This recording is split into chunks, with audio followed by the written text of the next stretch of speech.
perfecto. Vale, pues los nuevos retos de la privacidad en las microempresas. Vale, lo primero que cualquier empresa, bueno, Elisa lo ha comentado, yo voy a también contar algunas anécdotas y cosas que a mí me han pasado con clientes, etcétera. El hecho de que cualquier empresa, un electricista, un fontanero, una frutería, una charcutería, aparte de asesorías, consultores, formadores, etcétera, me dicen, pero si yo no tengo datos, pero ¿de qué me estás hablando de datos? Yo no manejo cuentas bancarias, yo no manejo datos de salud, yo no. Pero es que al final los datos personales, lo ha comentado antes Elisa, es que es un nombre, es un teléfono, es un dato de localización, es un mail, es un correo electrónico, los datos, ¿de acuerdo? Entonces, claro, nosotros en el día a día, la mayoría de empresas, de pymes, de autónomos, piensan que los datos no hacen nada con ellos. Los tienen en un móvil, los tienen en un programa en su ordenador, pero que prácticamente no hacen nada, que están ahí y los utilizan para pues, gestionar clientes, etcétera. Pero si tienen trabajadores, esos trabajadores están viendo esos datos. Están viendo ese nombre, están viendo esa dirección, están viendo lo que facturan, lo que no, incluso si es gente individual, dónde viven. Están viendo una serie de información, a veces cuentas bancarias, a veces depende del tipo de servicio que sea, pues ven si tienen hijos, si no tienen hijos, si están casados, si no están casados. O sea, ven una serie de información que no somos conscientes de la información que estamos dando. Un simple currículum. En un currículum ponemos nuestro nombre completo, ponemos nuestro DNI, ponemos nuestro correo electrónico, incluso ponemos nuestra dirección. A veces ponemos si tenemos una minusvalía o no la tenemos, dónde hemos estudiado, dónde hemos trabajado. O sea, damos una información que si la miramos bien, estamos dando información bastante relevante de nosotros mismos. Entonces, cuando hablamos de datos personales, hablamos de todo tipo de datos. Ya no se trata solo de eso, se trata, además, ¿los cedemos? Claro, hay gente, cualquiera, me dice, no, yo no los cedo a nadie. Perfecto, no los cedes a nadie. ¿Tienes una web o por ejemplo, tienes un software de gestión, un Factura Win, un Factura Plus, un Conta Win, un Conta Plus? Sí, vale. Ahí ya hay una plataforma que está viendo tus datos, evidentemente está en una nube, evidentemente se supone que hay una confidencialidad, pero estás teniendo una serie de datos. ¿Tienes un asesor fiscal, contable, laboral que te lleva datos? ¿Que te lleva la facturación, que te presenta impuestos? Pues sí, pues si te estás cediendo datos. ¿Tienes videovigilancia en tu tienda? Y claro, enseguida pues yo sí que tengo videovigilancia. Estamos teniendo datos. Es decir, no somos conscientes del tipo de datos que manejamos. O sea, yo tengo empresas que simplemente venden productos, tengo varias que venden solo productos electrónicos, ¿no? Yo tengo otra de una droguería y tengo varias tintorerías, por ejemplo. Y claro, dices, ¿qué manejan de datos? Pues para empezar tienen gente trabajando para ellos. O sea, tienen información de sus trabajadores. Aparte, tienen videovigilancia. Aparte, tienen clientes, proveedores. Aparte, tienen una asesoría laboral a la que ceden datos. Tienen una asesoría fiscal a la que ceden datos. Y luego tienen videovigilancia. Entonces, ¿es información importante? Sí. ¿Qué pasa? Que no somos conscientes en nuestro día a día de la importancia que tienen todos los datos que manejamos. Porque los manejamos con normalidad, sin pensar en hacer daño a nadie. O sea, nuestra intención es pues trabajar, producir, vender, conseguir más clientes, pero no pensamos en las consecuencias de esos datos. De ahí que haya que tomar una serie de medidas, como bien ha explicado antes Elisa, ¿no? Pero es importante que seamos conscientes de todos los datos que manejamos. Luego, además, cuando tenemos gente trabajando para nosotros, hay gente de nuestra empresa que ve datos. Y esa gente tendrá que tener una cláusula de confidencialidad, tendrá que tener un compromiso de que los datos que ven no los va a utilizar de manera fraudulenta o va a hacer un uso erróneo de esos datos. Es importante que seamos muy conscientes de todo ello. Porque ahora hablábamos de datos, de nombres, de tal, pero ¿mi empresa tiene acceso a datos altamente sensibles? Yo, como desconozco el público que va a venir, aquí he puesto algunos ejemplos de empresas que manejan datos altamente sensibles. Datos de menores, datos de salud, imágenes. Una academia resulta que tiene listado de alumnos que son menores de edad. Tienen su dirección, tienen el número de teléfono de sus padres, el nombre de sus padres, dónde estudia ese niño, qué curso hace, dónde vive. Una serie de información sensible. Estamos hablando de menores. Una escuela infantil, ni os cuento. En ocasiones tienen hasta datos de salud, porque tienen que saber si ese niño tiene una alergia, si ese niño tiene algún problema de psicomotriz, tiene una serie de información altamente sensible.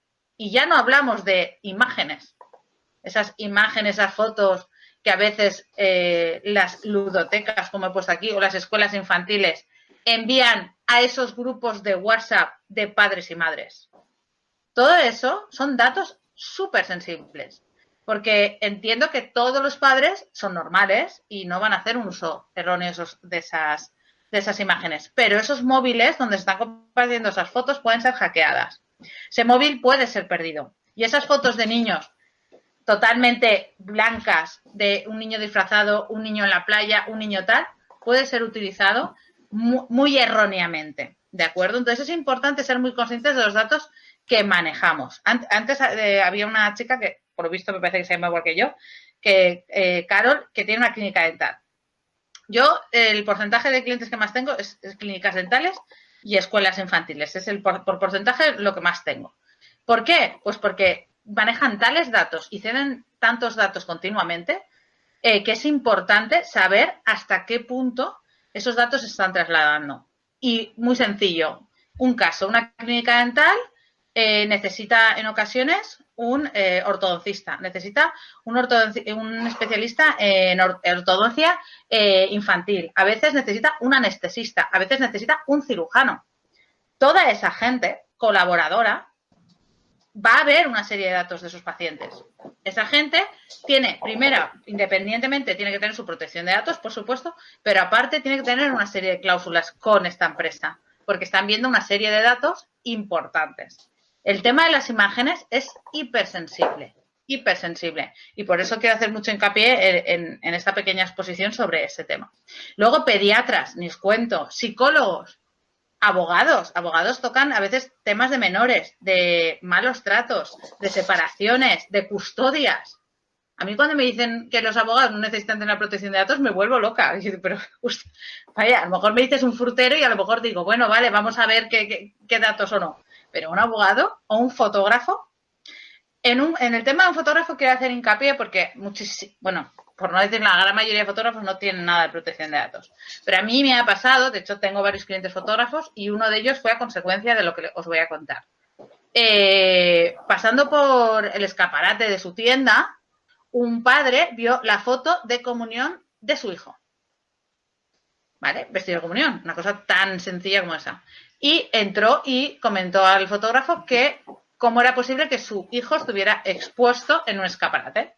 El fotógrafo dijo, ay, pues ha venido, pues mirad, las fotos de comunión se las he hecho yo, ha venido su madre y tal, y dice, quiero ver dónde está el documento en el cual te firma su madre que consiente la exposición de esa foto públicamente en un escaparate. Bueno, el fotógrafo se volvía loco porque, mira, no tenía ningún consentimiento de hacer la foto, ningún consentimiento de datos, ningún consentimiento de exponer esas fotos, ningún consentimiento de nada.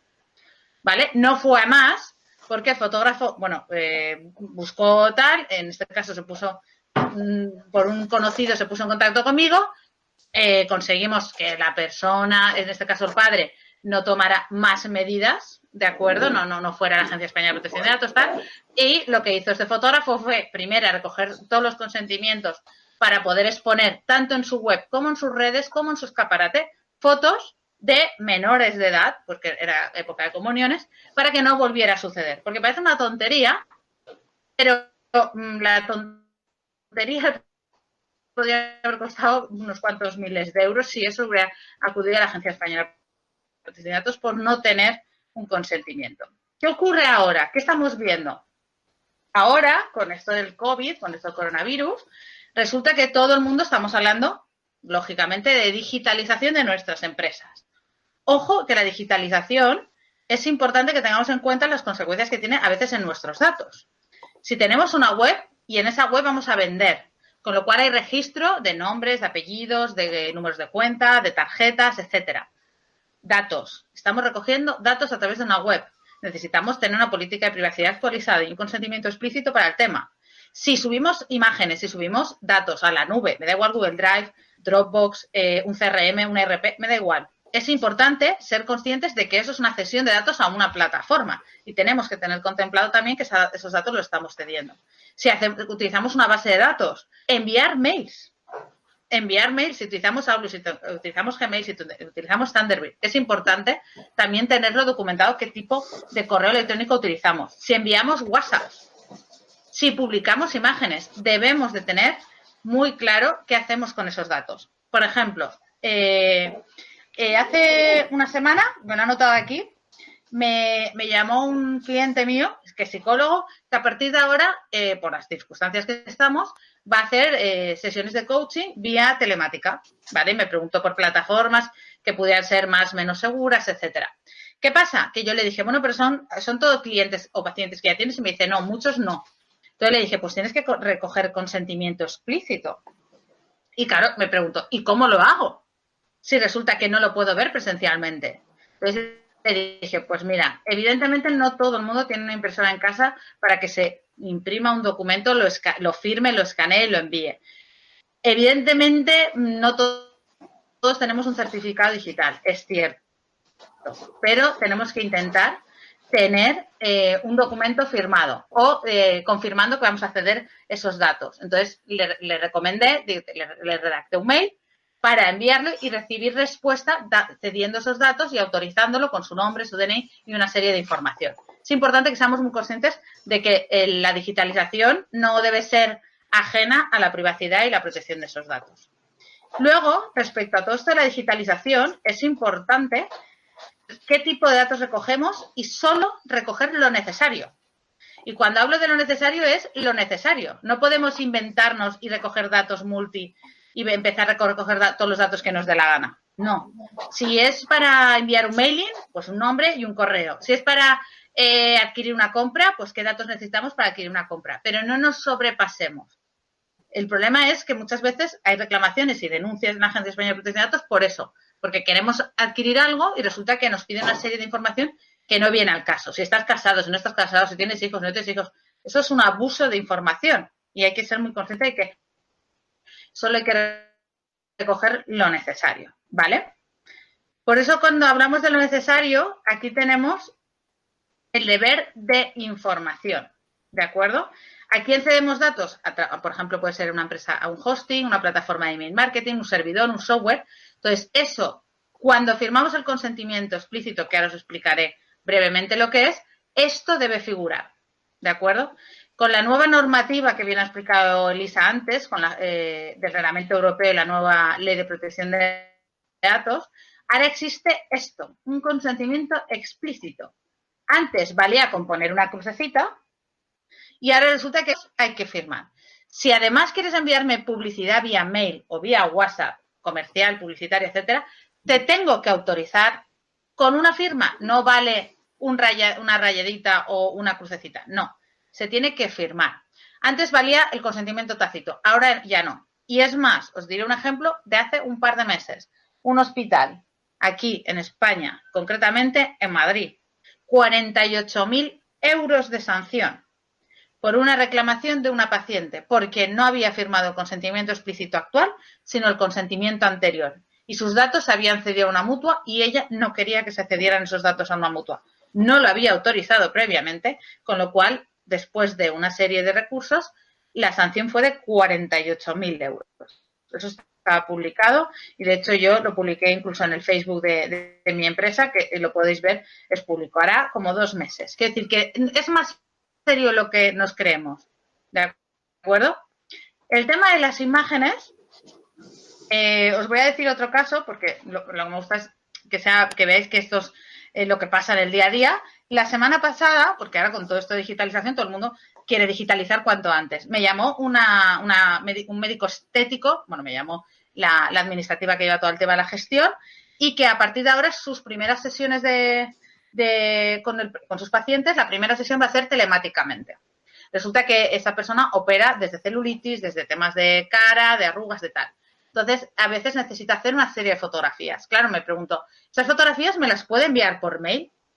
Y yo digo, no. O sea, si se envían por mail tienen que ser encriptadas, por un lado.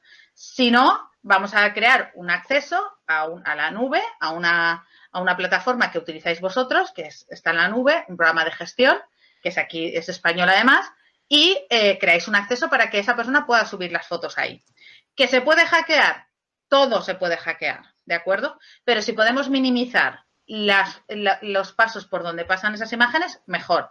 Porque un correo electrónico, un Hotmail, un Gmail, etcétera, que nos lo envían a nosotros, a otro Gmail o a un Thunderbird, a un Outlook o lo que sea, pasa, ya lo tenemos en dos formatos, lo tenemos en dos sitios. Se puede hackear en un lado, se puede hackear en otro. Pueden hackear un ordenador. Es decir, tenemos una serie de problemas implícitos, con lo cual si podemos evitarlo, importante. Entonces, ¿cómo enviamos las fotos? O bien encriptadas o bien subirlas a través de alguna plataforma con acceso y contraseña. Siempre. Porque las imágenes, como bien pongo aquí, una cosa es que utilicemos imágenes para el trabajo del día a día. Es decir, yo necesito unas imágenes para prestar mi servicio de asesoramiento en moda o de asesoramiento estético, etcétera. Pero si las voy a utilizar para impartir una conferencia o para un curso, para subirlas a mi web o para un dossier publicitario o para publicarlas en redes, necesito sí o sí, como bien he dicho antes, un consentimiento explícito. Sin él tendremos problemas, ¿vale? Y voy terminando mi exposición con cuestiones recurrentes sobre el tema de la protección de datos, ¿vale? Y estas preguntas no son de mi sabiduría. Esto es las preguntas típicas porque me plantean dudas y he visto que la Agencia Española de Protección de Datos ha creado un apartadito dentro de su plataforma de preguntas, ¿vale? Y una de las cosas que plantea la gente, el sector empresarial, es ¿pueden los empresarios tratar la información de si las personas trabajadoras están infectadas del coronavirus? Y efectivamente, si está infectada o no, la empresa podrá conocerlo, ¿vale? Y sobre todo para un tema de prevención.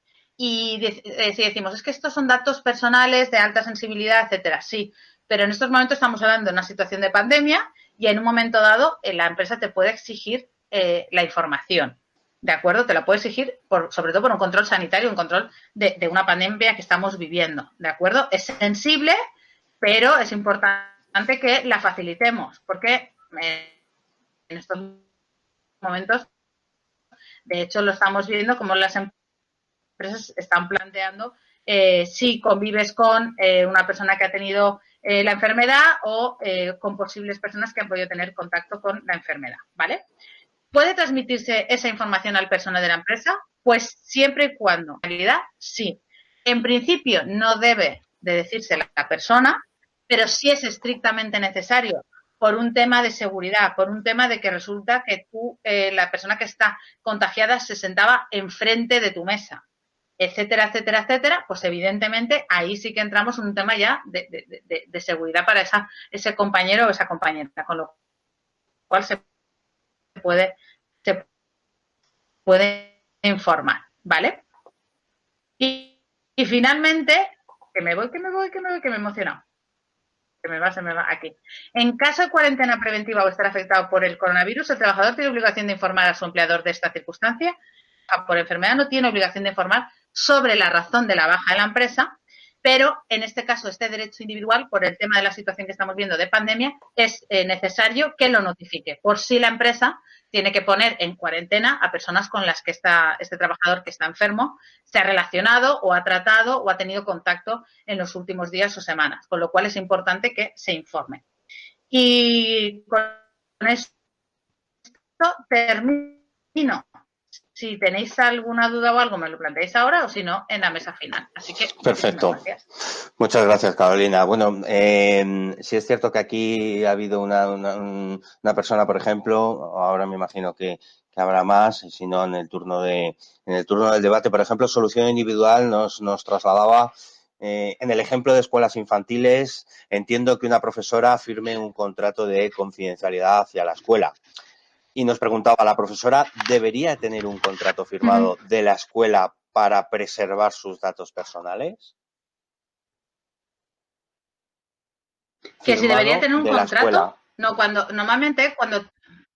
tú normalmente firmas una cláusula de confidencialidad con la escuela, ¿vale? En el cual figura qué tipos de datos ves y qué puedes y qué no puedes hacer con esos datos, ¿de acuerdo? Normalmente, las personas que acceden a datos de una empresa siempre tienen que firmar una cláusula de confidencialidad, bien seas un profesor, bien seas el contable o bien seas un psicólogo que va unos días a la escuela para prestar sus servicios. Tienen que tener siempre cláusula de confidencialidad, ¿de acuerdo? Siempre, siempre, porque de hecho es necesario para que no utilicen esos datos de manera que no corresponda.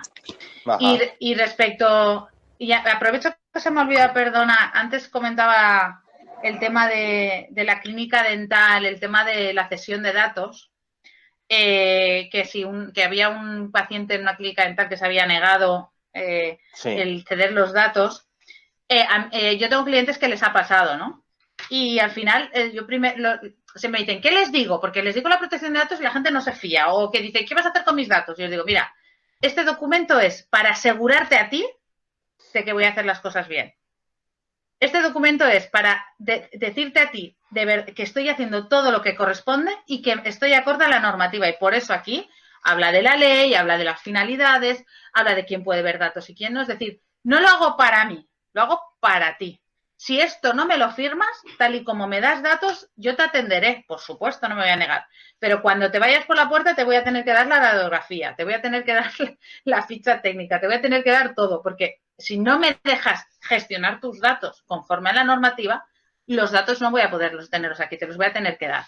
Claro, una vez jugamos un poco a esto, pero a un cliente le dije, pues nada, le das la radiografía y le das todo. Claro, cuando el señor era un señor mayor, se vio que tenía que llevarse un montón de radiografías y un montón de cosas, dijo, trae, voy a firmarte eso, que yo todo esto a ver qué hago con todos estos documentos en mi casa, ¿no?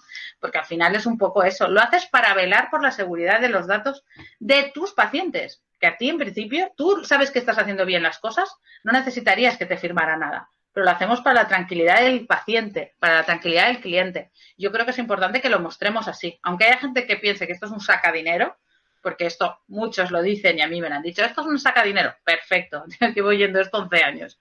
Pero yo siempre digo, mira, esto es como un seguro, no pasa nunca nada hasta que pasa. Y si tienes un seguro que te cubre y te da tranquilidad, perfecto. Yo porque tengo un seguro del coche, me cabrea tener que pagar 400 euros de seguro del coche, pero lo pago por si acaso. Pues esto es como igual. No pasa nada, perfecto. Tú tienes todos los años que pagar una tranquilidad. X, 100, 200, 300, 500, 1000, lo que sea, depende del tamaño, etcétera, etcétera, etcétera. Pero te da una tranquilidad y una seguridad. Y tienes una persona, además, que te asesora ante dudas, como ahora. Imagínate todos los psicólogos, todas las clínicas dentales, todos tal, que están ahora digitalizando cosas y no saben ni qué documentos hacer, ni cómo tienen que firmar contratos o cómo actualizar su política de privacidad y se vuelven locos. Se van a internet. Yo me acuerdo de una clínica dental que me hizo, la informática me ha enviado una política de privacidad. Y la política de privacidad era de una autoescuela. Claro, cuando leí la política de privacidad me volvía loca. No tenía nada que ver con lo suyo. Entonces esto es importante que lo tengamos en cuenta.